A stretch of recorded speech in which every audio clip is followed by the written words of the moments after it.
Okay, so some sad news coming out of the cricketing world today is England cricket legend Graham Thorpe has passed away aged just 55. And that's stunning.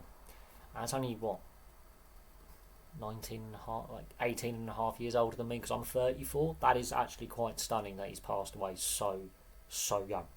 Um, he would have been roughly the same age I am now when England won the Ashes in 2005. That is how um, stunning it actually is.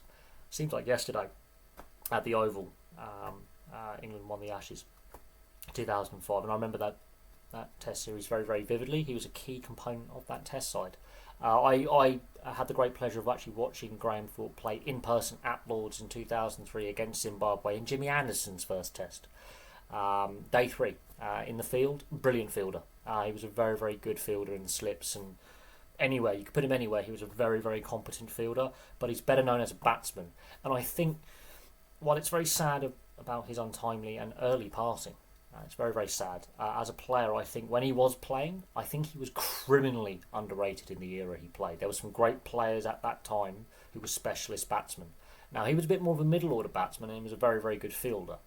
But the era he's playing, yeah, there's a lot of good upper and middle order batsmen at that time. He gets overlooked. But to play 100 tests for your country, you've got to be pretty good.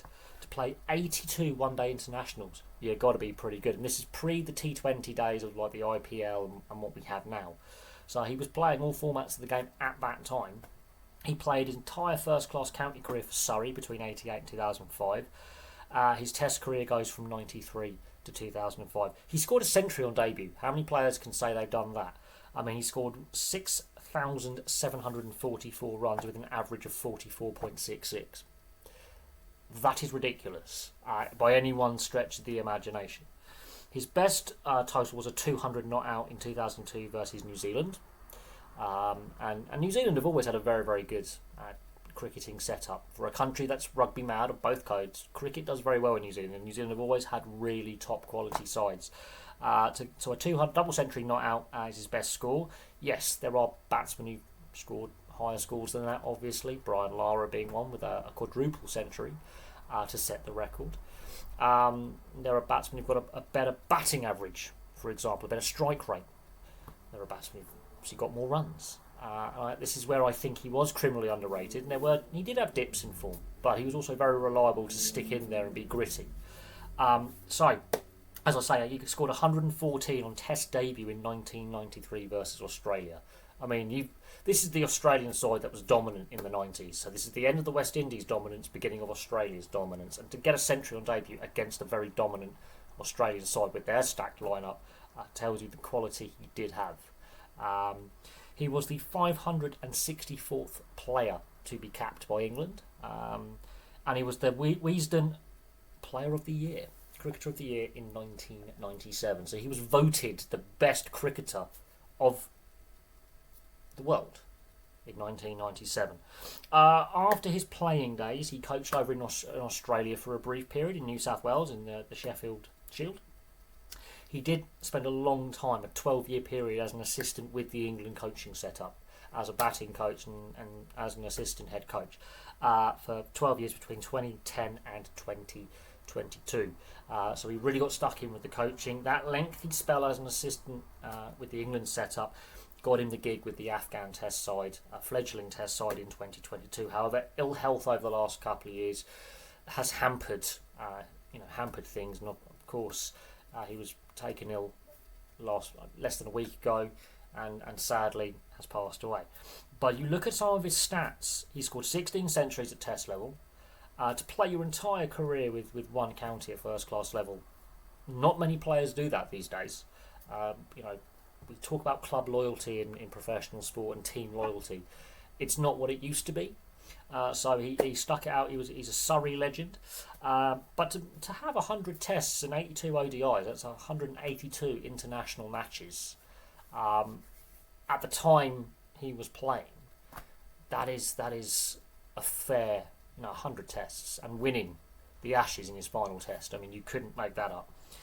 I mean, it's a pity he didn't score more runs. There were dips in his form, but at the same time, he was a very good defensive batsman. He was very good as an attacking batsman. He could, as I say, get double centuries, half centuries, 150s. So he could score the runs, but if you needed a batsman to dig in and defend against a bowling lineup that was on top and weather a storm with a night watchman, he was your guy. He could stick it out, frustrate the bowling lineup, get through a difficult final session of, let's say, day 1 or day 2, potentially with a night watchman, get them through the opening session of the next day. If the night watchman sticks around, some night watchmen do have some very good test scores, then you could build a score with him. He was a glue in the batting lineup. He was a key component of England's resurgence in the mid-2000s. He was a key component as a veteran player, as a leader, with some very young players like Flintoff, like Jimmy Anderson, Harman, Hoggard. He laid the platform for those bowlers to then skittle out opponents. He also laid the platform for England to build totals that were defendable. And he stuck around. He could frustrate bowlers. He was known for his grit and determination, but he also had some very stylish shot selection as well. But there we go. England cricket legend Graham Thorpe has sadly passed away, aged just 55. It's been announced this morning. And as I say, had the great pleasure of watching him play at Lords in day 3 of the first test against Zimbabwe in 2003, which, as I say, was Jimmy Anderson's first test. I saw Jimmy Anderson's first 10 wickets as a test bowler. So that was a very memorable day all those years ago, 21 years ago, just over 21 years ago. So I had the great pleasure of watching him play. Didn't get to see him bat, which was a shame. I would have loved to see him at the crease. I watched day 3 of the first test, not the first 2 days, but he had a very good tail end to his career as well. He was a very, very solid, dependable batsman. He could do a job for a team, and he's got 16 Test centuries and nearly 7,000 Test runs. So he's not a bad player. He wasn't a bad player. But there we go. Thank you very much for watching. Place your thoughts on the late Graham Thorpe in the comments section below, and hopefully we can have some more positive videos on the channel for you guys very, very soon. Bye for now.